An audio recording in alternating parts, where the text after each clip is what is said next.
Bueno, buenas noches, un nuevo programa 40 minutos de responsabilidad social en la información y en la comunicación. Vamos a seguir trabajando el ODS número 16, que es el que habla de paz, justicia e instituciones sólidas, y seguimos convocando a referentes, a dirigentes, a instituciones vinculadas con la temática de solucionar todos y cada una de las metas previstas en la Agenda 2030.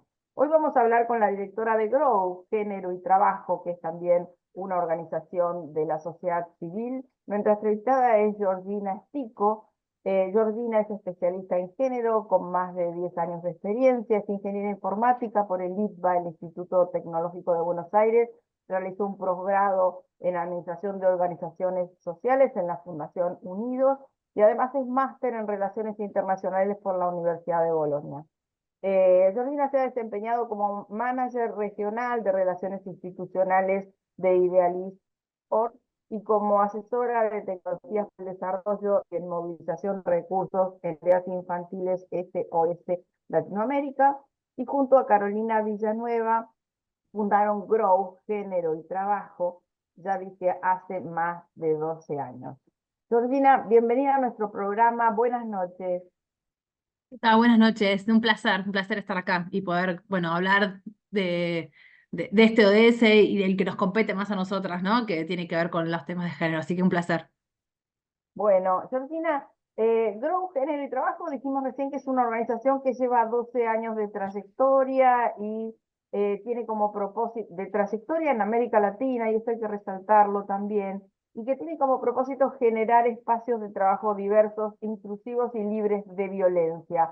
A nosotros nos gustaría, antes de hablar más en detalle sobre estas tareas que ustedes realizan, que nos expliques un poco ¿por qué es importante incorporar estas políticas y estos programas de diversidad en las organizaciones? ¿Y dónde ven el impacto real al aplicarlo? Mirá, hay muchas razones del por qué, ¿no? Justamente ayer estaba leyendo una organización que nosotros seguimos, que también trabaja estos temas hace más de 20 años, que uno lo puede plantear desde como un business case, ¿no? De por qué es bueno para la empresa, o también podemos plantearlo desde por qué es bueno para la sociedad, ¿no? Cuando empiezo por el otro, uno puede decir, obviamente, cuando estamos pensando en el desarrollo, en las sociedades, todo depende del Estado, ¿no? De qué es lo que el Estado hace para generar como una estructura que permita determinado desarrollo, pero no es decir, es necesario, pero no es suficiente, lamentablemente, en cualquier parte del mundo no es suficiente. Entonces, sí o sí necesitamos que todos los sectores, y en este caso el sector privado, las organizaciones empleadoras, también puedan hacer una revisión de qué es lo que ellos y ellas pueden hacer para lograr este desarrollo sostenible que tanto estamos buscando. Que sin el compromiso de las organizaciones sociales digo en un sentido amplio, ¿no? Las empresas, las pymes, los gobiernos, los organismos internacionales, esto no se logra. Es como llevarlo a la máxima expresión cualquier política que sea de diversidad e inclusión. ¿Qué quiero decir, no? Mientras un Estado te puede poner escuelas para que cualquier persona pueda estudiar o pueda poner universidades para que cualquier persona pueda realizar un estudio universitario o terciario, si no hay organizaciones empleadoras dispuestas a contratar a esas personas y a lograr, ¿no? Que darles una oportunidad de desarrollo real, no dejarlas en un puesto solamente junior, ahí cuando empiezan, como que no termina de dar vuelta a la rueda, ¿no? Entonces a nosotros nos parece que hay una necesidad social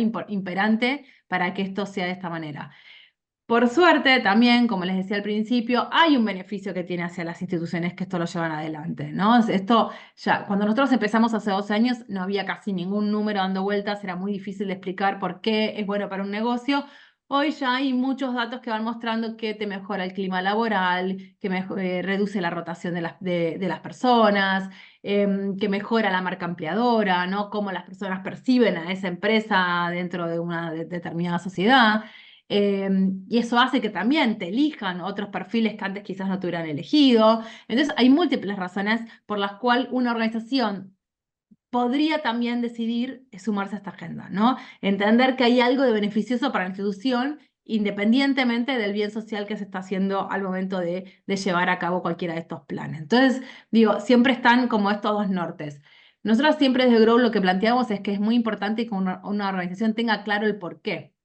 ¿no? ¿Qué fue lo que nos hizo, por un lado, llevar adelante este tema, sea cual fuera la razón, o también, y también el para qué, ¿no? ¿Qué espero yo lograr de esta agenda? Y entonces se mide específicamente aquello que ella queda lograr. En el camino, en general, se sorprenden y van a ver que van a tener más beneficios de lo que se esperaba en un principio. Pero es interesante tenerlo claro para después, al momento de estar como midiendo el impacto organizacional que estamos generando o el impacto social que estamos generando, seamos conscientes de ese cambio, ¿no? Mira, me acuerdo ahora, te estaba hablando un caso de una organización que trabaja con cementos, que ya hacía varios años que estaba también como sumando esta mirada. Y de manera espontánea, en realidad, no es que ellos estaban buscando un cupo ni nada por el estilo, ponen una mujer como jefa de una planta en una provincia, en el interior de una de las provincias, ¿no?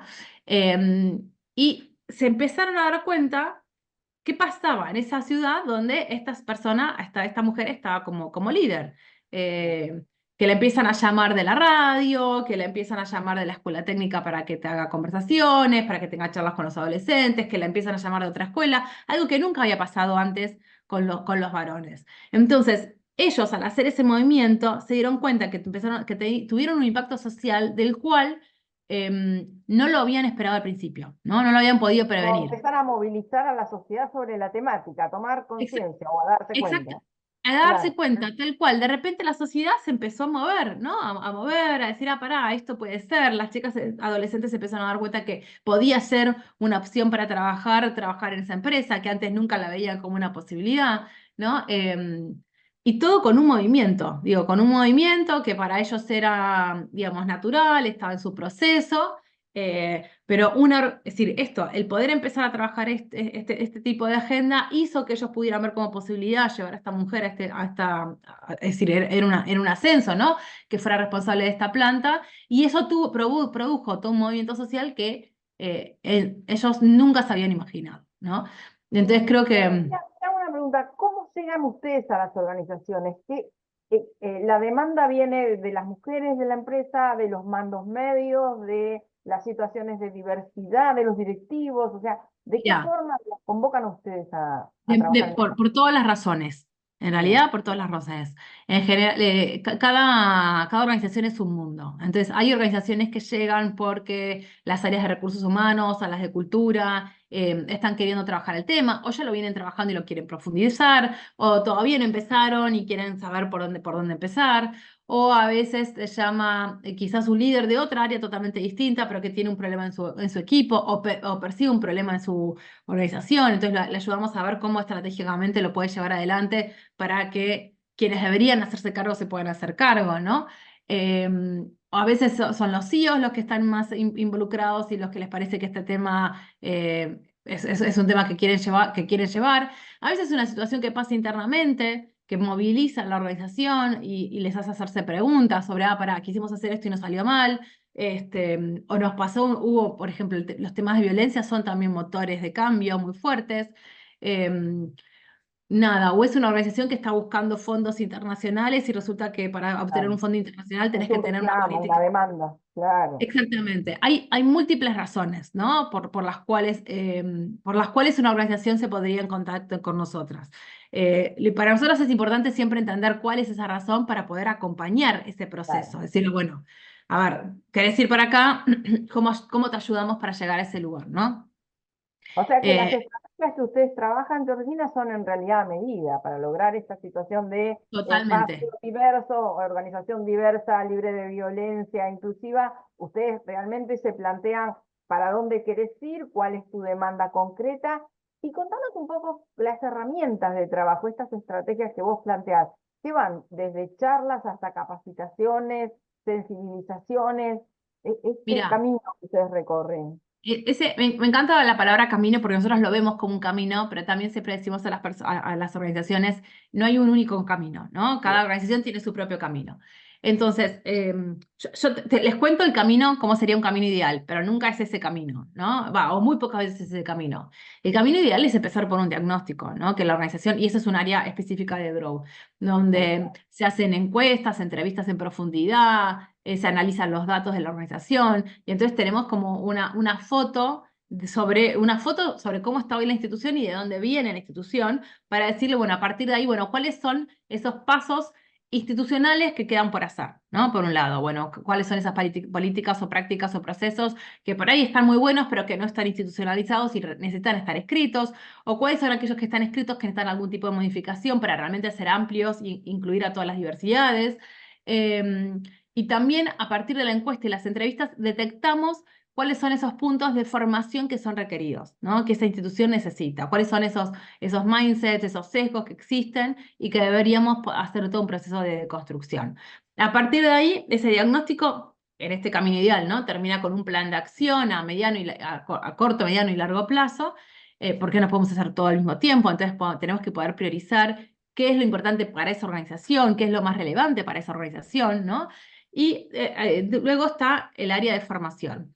En el área de formación tenemos múltiples estrategias. Por ejemplo, esto que decías vos, puede ser, nosotros llamamos sensibilizaciones cuando hacemos un evento único, ¿no? Tipo, no está acompañado, no es un proceso, vamos una sola vez y la idea de esa sola vez es tratar de que las personas vayan con más preguntas, que puedan, ¿no? Bueno, hay algo que me genera curiosidad y voy a seguir buscando. Después hay procesos de formación más largos, que generalmente son para líderes o para las áreas de recursos humanos o de compliance o de comunicación, que son procesos especializados, donde lo que hacemos es bajar la agenda de, bueno, nosotros somos Grow Gen de trabajo, ¿no? Nuestra especialidad tiene que ver sobre todo con el tema de género. Siempre decimos de un enfoque interseccional, donde lo cruzamos justamente con etnia, con raza, con edad, con generaciones, lo cruzamos con discapacidad, Imagino, pero Georgina, imagino también, te interrumpo 2 minutos, que además del diagnóstico sobre la estructura formal, si se quiere, de la organización, se encuentran en el camino con toda la temática de la informalidad, ¿no? Que va desde por ahí prejuicios en los trabajadores mismos de la empresa o de la organización, miradas distintas, digamos, esto también lleva a una discusión en el proceso de armado de la estrategia, quiero entender esto. totalmente, totalmente, porque el diagnóstico es tanto como cuanti con números como quali en tanto a esto de Bien. los, bueno, qué pasa con los grupos focales, vamos y visitamos la organización, tratamos de ver cómo es el clima. Por eso son tan importantes las entrevistas en profundidad con los líderes, les escuchamos a ellos a ver qué es lo que dicen, qué es lo que piensan. Es como muy interesante, ¿no? Porque entonces decimos, hacemos un diagnóstico integral, no es solamente el número, sino también qué le pasa a la gente, cómo se siente, qué percibe, ¿no? ¿Qué percibe de sus líderes? ¿Qué las personas líderes perciben también del resto de los equipos? Las barreras que detectan, ¿qué barreras detectamos nosotras? Es como nos permite ampliar muchísimo la mirada. Eh, por eso, cuando tenemos la oportunidad de haber hecho antes un diagnóstico y después pasamos al área de formación, el área de formación se ajusta a eso. Decimos, para estos mensajes hay que bajarlos o hay que estar más fuertes.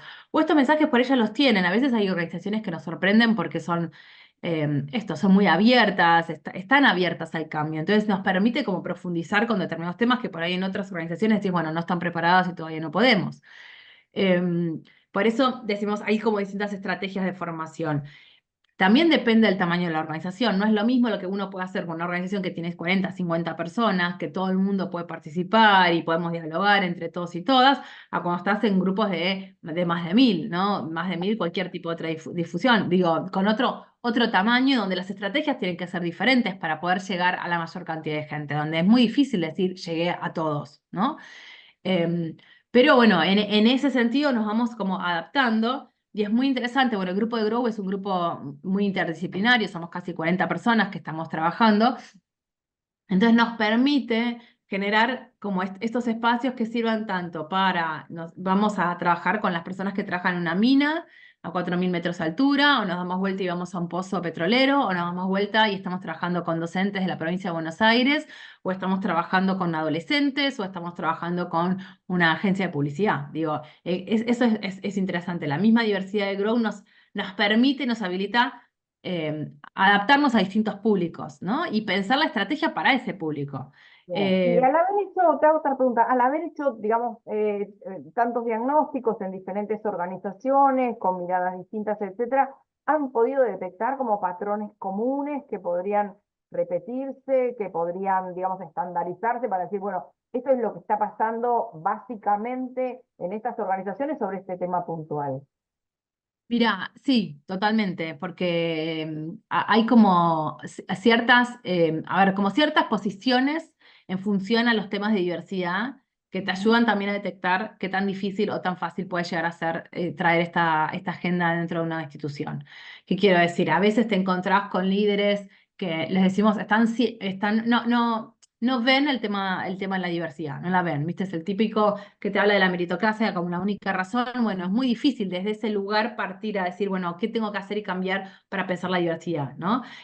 Si alguien no entiende que vivimos en una sociedad desigual, que vivimos en una sociedad donde no todas las personas tenemos las mismas oportunidades de desarrollo, es muy difícil entender el por qué una institución o una organización, sobre todo cuando uno está en el sector privado, tiene que hacer las cosas diferentes para ofrecer oportunidades a quienes no pueden, ¿no?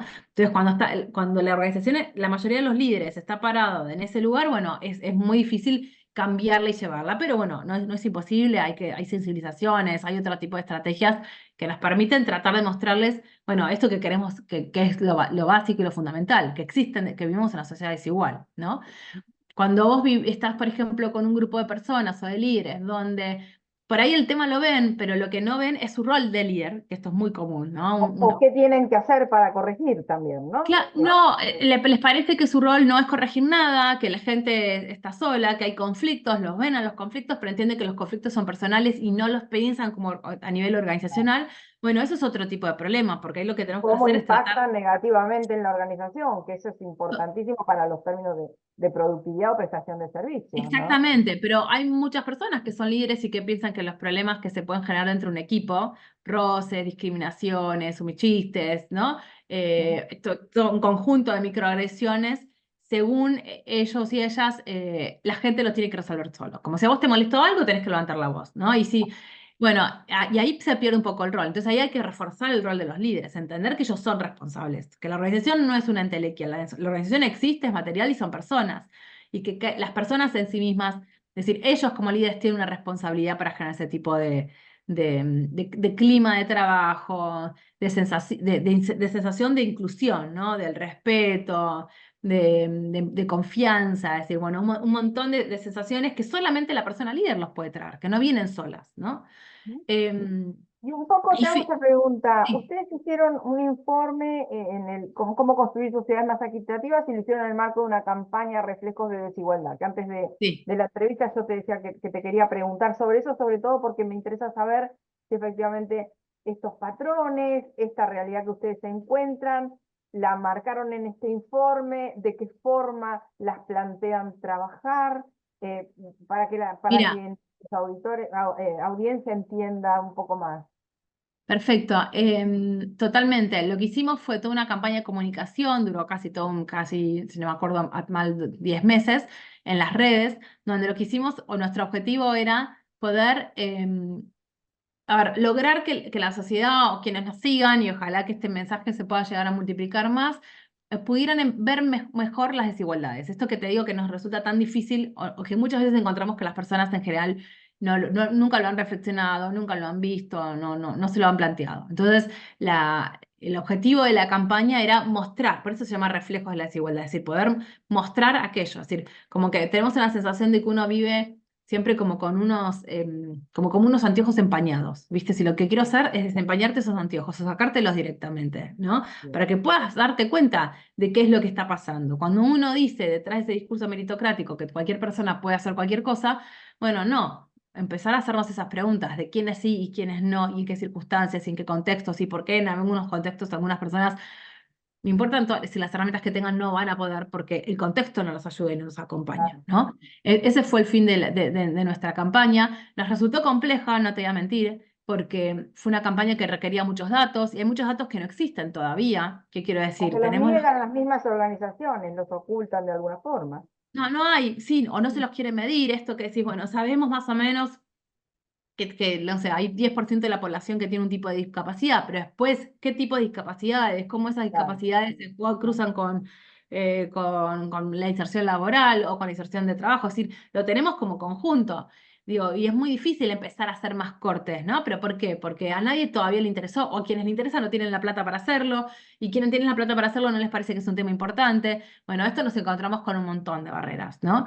De poder ahondar más allá de un dato o una etiqueta que sea tener una discapacidad, ser una persona migrante, cruzarla con el género, cruzarla con la edad, de cruzar, ¿no? De decir, bueno, a ver, para poder entender realmente cuál es la situación de las personas en función del colectivo, de los colectivos múltiples a los que pertenecen, porque esto es muy importante, ¿no? No es que todas las mujeres tenemos la misma situación laboral, sino que a las mujeres y a los varones no, se nos cruza a nivel socioeconómico, se nos cruza el ser migrantes o no, se nos cruza nuestra edad, se nos cruza también justamente esto, pertenecer al colectivo LGBT o no. Digo, hay muchas variables que se cruzan que hacen que nos presentan justamente y explican ese mapa de la inserción laboral, que es el tema que nosotros trabajamos dentro de los derechos humanos, ¿no? Sobre todo. Yo te Nada, quería fue un preguntar súper... también, Sí. más allá de eso, hablabas de falta de información o de datos concretos o de estadísticas ciertas, y nosotros tenemos por lo menos dos referencias que están en cierto riesgo hoy por hoy, de acuerdo a las políticas que está llevando adelante el gobierno nacional y a las propuestas de la ley base, que son la ley de cupo trans y la ley Micaela. En relación a esos dos temas, ¿tampoco hay información sensible o datos concretos que les permitan a ustedes digamos, trabajar el tema o ver de qué forma corregirlo o eventualmente proponer apuntalar a las organizaciones e indirectamente acciones o políticas públicas? ¿Cómo están viendo estos dos temas concretos?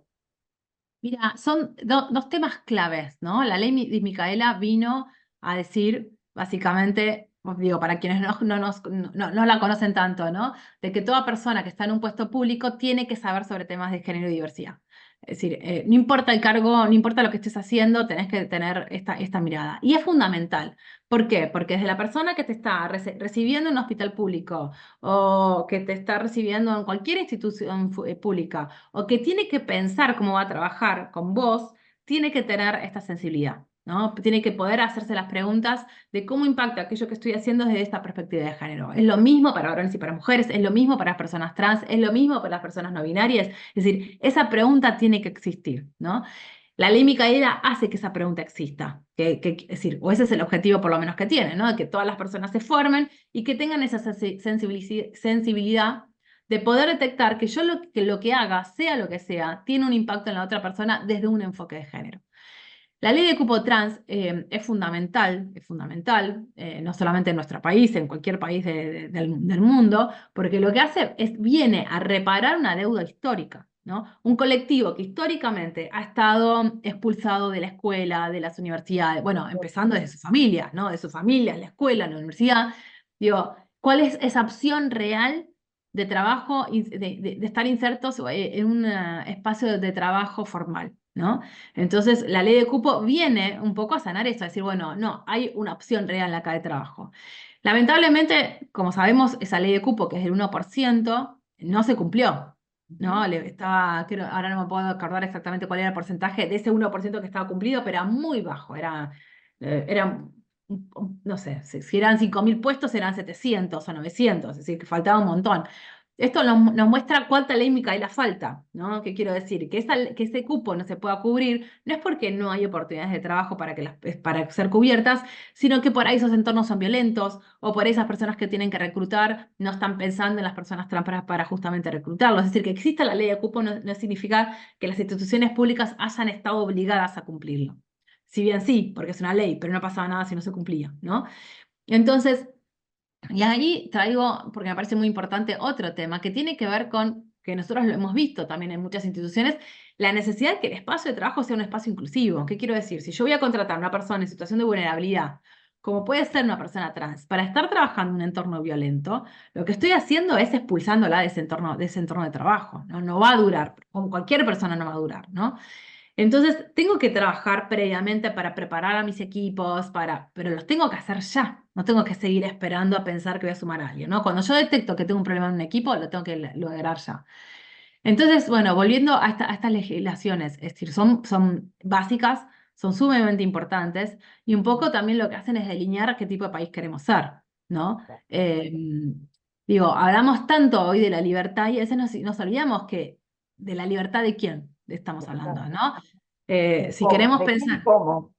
¿de quién y cómo? ¿No? ¿De Claro, quién y cómo? claro. Así la libertad o tener el derecho. Yo creo que tenemos que volver como a la discusión de los derechos. Es decir, el Ujú, derecho a trabajar, el derecho a estudiar, el derecho a poder entrar en un hospital y que me atiendan, ¿no? Bueno, si estas leyes no se cumplen, es imposible generar ese derecho, ¿no? Ese derecho no se termina nunca como de concretar, de hacerse material. ujú. Georgina, ustedes generan espacios de capacitación y de formación desde Grow también. Contanos a quién va dirigido, independientemente de la tarea técnica concreta que realizan en las organizaciones o en las empresas, a qué tan abierta está la formación o la capacitación que ustedes promueven, como Mirá, para que la gente pueda informarse a través de la página, eventualmente concurrir a esas tal cual. capacitaciones. Esto, gracias ahí por traerlo. Nos pueden buscar en nuestra página que es generotrabajo.com, géneroytrabajo.com, pero también estamos en Instagram, en LinkedIn, en TikTok, en Facebook. Bueno, también estamos en Twitter, es decir, estamos en todas las redes sociales, estamos en YouTube. En YouTube lo que hacemos es subir es decir, hemos hecho muchísimos webinars de temas que a nosotros nos parecen interesantes, entonces los webinars están subidos. Entonces cualquier persona puede decir, ah, bueno, me interesa este tema de violencia laboral, va y busca nuestros webinars y va a encontrar mucha información al respecto, o me interesa el tema LGBT, pueden ir y buscar, hay Bien. hasta cine debates como grabados, ¿no? Ah, Para bien. tener como hay una variedad de materiales subidos sumamente interesantes. Nosotros, más allá de las formaciones que hacemos dentro de las organizaciones, al menos una vez al año lanzamos también un programa propio que se llama Modelo para Armar, que es para cualquier persona, está abierto. eh, Está pensado para personas que están trabajando dentro de organizaciones, pero lo puede hacer cualquiera. Es decir, si a alguien el tema le interesa, es bienvenidas a sumarse. En general, tipo, siempre estén atentos, entre agosto y septiembre lo lanzamos. Y es esto, es un espacio de formación en las temáticas que nosotros abordamos, que nada, que sirve para después hacer o encarar aquello, lo que cualquier persona quiera seguir, ¿no? Y es un Modelo espacio para de armar diálogo. y modelo para armar da la idea de un abordaje constructivista, ¿no? Del aprendizaje, de la formación, del que cada uno empiece a mirar hasta dónde quiere llegar y por dónde quiere llegar, ¿no? Que me parece muy valioso también. Totalmente, y que es muy importante el diálogo del grupo que se genera. A nosotros Claro, eso nos parece claro. importante. Nosotros traemos algo para contar, pero queremos generar mucho espacio de escucha, ¿no? De que la gente se escuche, que vea a otros, que se aprendan entre los demás. Decimos, nosotros tenemos una forma, una metodología, pero sabemos que no sabemos absolutamente todo. Entonces, que cuando se arman estos grupos, también nos alimentamos de lo que la gente dice, ¿no? Continuamente estamos aprendiendo nada, de esas experiencias. Entonces, por eso nos parece importante y siempre decimos, es como la primera slide. Este es un espacio de taller.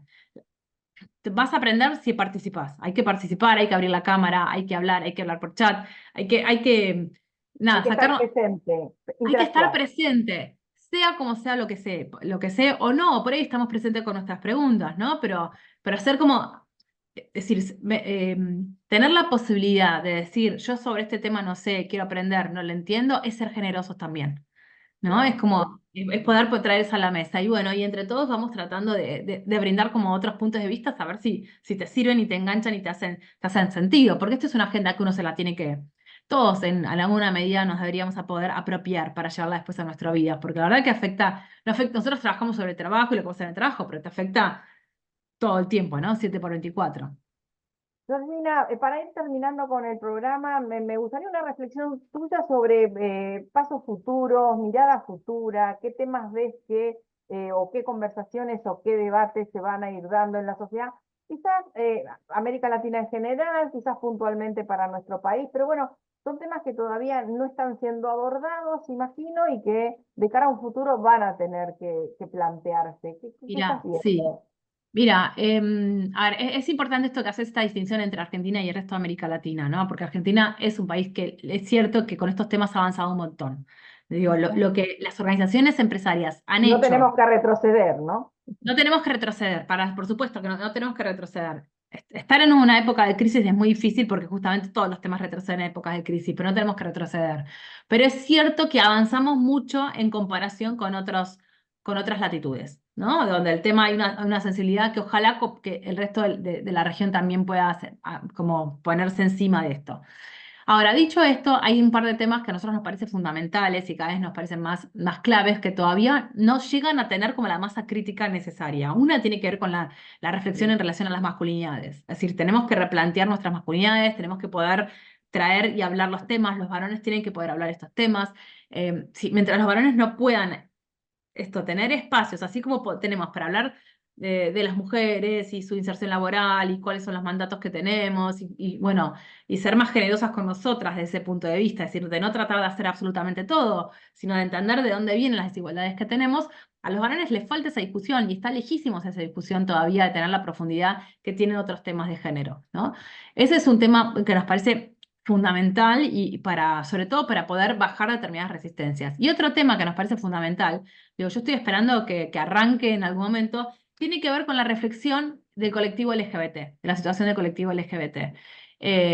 Digo, hay muchas organizaciones que lo trabajan, que son increíbles, que son buenísimas, pero yo siento que todavía de parte de las organizaciones empleadoras es un tema, muchas veces es un tema tabú, ¿no? Es como, recién estamos empezando a hablar de mujeres, imagínate que llegamos al tema LGBT, y hay que hablar, digo, es como, no, me llama la atención, viste, que todavía como población, como sociedades, nos cueste tanto abordar ese tema. Nos podemos hablar de vulnerabilidad socioeconómica, podemos hablar de discapacidad, se puede hablar de lo étnico-racial, pero hablar de LGBT todavía en muchas organizaciones suele ser difícil. Sí, Bueno, entonces yo espero, esto es una esperanza, que de acá, que pronto, ¿no? Este tabú, podamos superar este tabú y empezar a hablar sobre qué se trata, cuáles son los temas, cómo es esa historia, que nos es tan desconocida quienes no somos parte de ese colectivo, ¿no?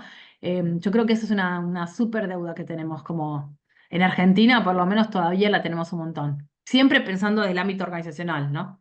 claro, ¿no? Y esperemos también que, digamos, las propuestas de cambio cultural que tiene también el gobierno actual no afecte, ¿no? No genere Es muy también duro. una contracción de la manifestación de LGBT o de las Sí. propuestas o de los planteos, porque cuesta mucho, se ha recorrido un camino muy importante y un retroceso en ese tema significaría dejar a buena parte de nuestra comunidad contra la pared de lado, Sí, abandonada, sin ¿no? derechos, básicamente sin derechos. Esto que decís, sé que ahí nos estamos extendiendo un poquito, pero me parece importante. A veces quienes están en el poder, sea quien sean quienes están en el poder, no terminan de tomar dimensión del impacto que tienen sus discursos, ¿no? Entonces, cuando estamos frente a discursos de odio, son discursos de odio. No son eso, hay como una confusión entre la libertad de expresión y el discurso de odio, ¿no? Entonces creo que como sociedad tenemos que volver a las bases y entender que cuando estamos hablando de la libertad de expresión, de poder decir lo que pienso,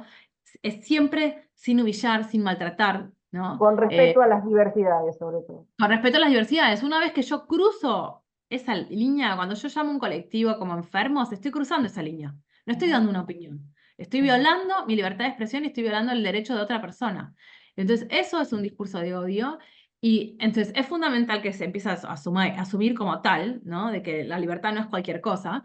Y por otro lado también, que esto, como yo un llamado a quienes nos escuchen acá, también a quienes nos siguen en nuestras redes, a poder también detectar cada uno de nosotros, a no caer en el silencio, ¿no? De poder levantar la mano cuando escuchamos algo que no va, a poder decir, che, eso no. Porque si nosotros también por temor nos llevamos al silencio, bueno, es que estos discursos después siguen avanzando y son, como decís vos, súper peligrosos porque dejan sin derechos a un montón de personas, ¿no? Georgina, enormes gracias por haber estado hoy en nuestro programa, muy clara, así que bueno, los invitamos a visitar Grow en sus páginas y en todas sus redes sociales y poder informarse un poco más sobre estos temas. Te mandamos un abrazo enorme, Un abrazo enorme, muchas gracias, un placer. igualmente. Chao, chao. Este año fórmate en responsabilidad social. Hoy el conocimiento solo no alcanza. En EduForce te ayudamos a comprender la realidad. Y te damos las herramientas para llevar la responsabilidad social al interior de tu organización. Desde un proyecto hasta una estrategia integral. Te enseñamos a diseñarlos, ejecutarlos, a medir y comunicar los resultados. En nuestra plataforma digital puedes encontrar textos, vídeos y participar de clases en tiempo real con el profesor y otros alumnos. Lo haces a tu ritmo, desde la comodidad de tu casa. Llevamos más de 16 años formando nuevas generaciones de líderes comprometidos con el desarrollo sostenible, y ahora también en perspectiva de género. Ingresá en eduforce.com.